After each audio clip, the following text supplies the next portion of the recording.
After the success of Panzer Dragoon, Sega gave Team Andromeda the green light for a sequel. Wanting to expand upon the universe they had created, the team decided they would work on two follow-ups. One would be a prequel set just before the events of the first game, and the other an RPG set after. To accommodate for both games, Team Andromeda expanded their numbers and split into two groups.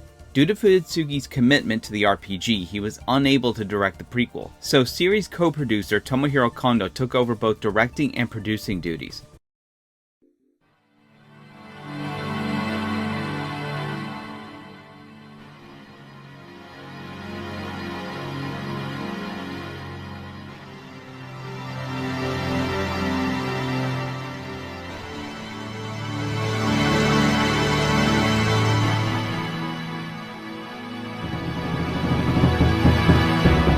Production on both titles began in the summer of 1995.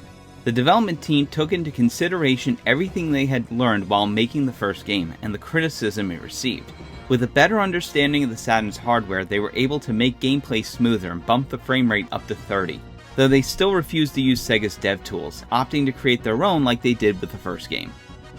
Development ran smoothly and the game was finished by the end of the year. Composer Yoshitaka Azuma couldn't return for the sequel as he had been commissioned by Hudson Soft to do the soundtrack for Virus.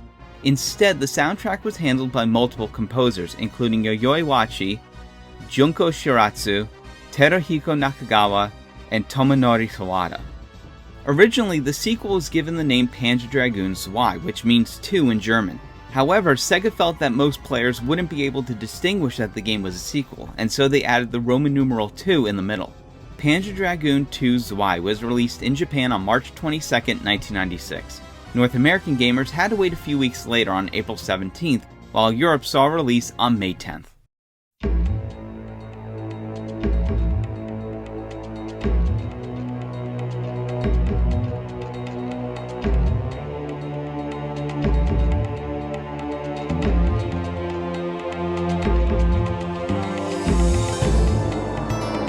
Panzer Dragoon Zwei takes place 18 years before the first game. Thousands of years after civilization fell and humanity went nearly extinct, the surviving humans fled into the wastelands. In order to adapt to the dangerous environment, they tamed wild animals called kulias. Villagers soon noticed that when kulias came of age, very few would develop a bluish-green light glowing in their throats. Fearing this would cause another cataclysm, kulias that showed any sign of mutation were purged. However, one young villager named Lundi disobeyed his village and secretly kept a mutant kulia he named Lagi. 1 year later, during the Empire's war with the neighboring country of Mecania, a mysterious airship entered their airspace and attacked several villages. The airship was nameless in the North American EU, but was named the Shellkoof in Japan. At the same time, Lundi noticed Lagi was developing wings.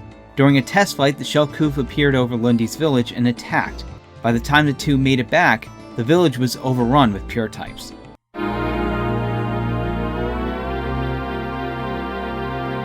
The game played very much like its predecessor, but with new improvements. Above the player's life was another bar that would fill up every time you shot down enemies. Once the bar was green, pressing either X, Y, or Z would unleash a berserk attack, where for a short amount of time the player would become invincible and fire a barrage of homing lasers at enemies. Much like the first game, Zwei spanned 7 levels, starting with the ruined village and continuing their journey through a Mecania-controlled canyon, lush forests, flooded tunnels, and an inland sea, culminating in a final battle at the Shellkoof. Levels had alternate pathways, each of varying difficulties, but all led to the same bosses. Upon completion, players would receive points based on which route they took and their performance. The resulting score would lead to one of 6 evolutions Lagi could take throughout the journey, one of which included the blue dragon from the first game.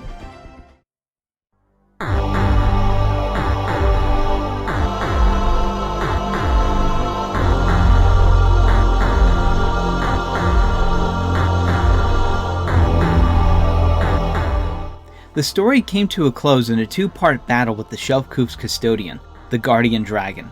After its defeat, the two headed towards the Shellkoof. Mirroring the ending of the first game, Logi summoned a force field, leaving Lundy behind and telepathically speaking to him, explaining its mission to destroy all the ancient towers, as well as a glimpse into future events. Lundy soon found himself in the middle of a desert, surrounded by the wreckage of the Shellkoof.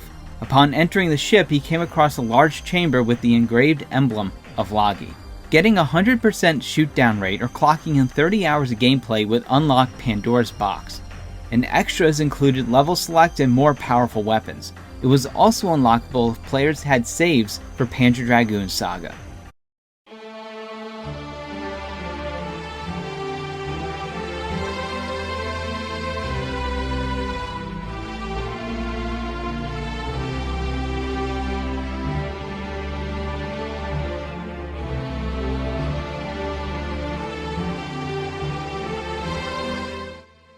Panzer Dragoon Zwei was a critical and commercial success. Critics praised its improved gameplay and expanded features. Zwei went on to sell 310,000 units worldwide. Despite selling just a little less than the first game, Sega was still confident in Team Andromeda and its next game in the series. Unlike its predecessor, Zwei never received a PC port, though later the game was re-released alongside the first game in a box set. Several cutscenes and demo footage from Zwei were also unlockable in Panzer Dragoon Orta. To this day, it has remained an exclusive for the Sega Saturn, though Forever Entertainment have announced plans to remake Zwei in the near future.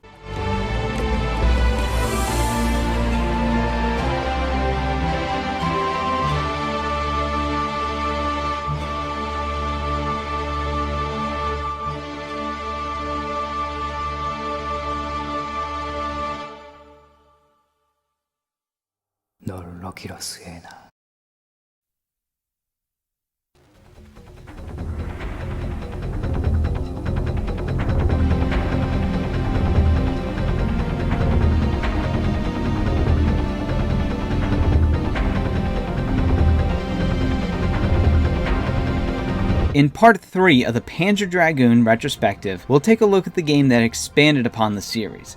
It was the Saturn's swan song that pushed the console to its limits. Spanning 4 discs, it was an epic that told the story of a young Imperial mercenary and a mysterious girl with a link to the past. Panzer Dragoon Saga.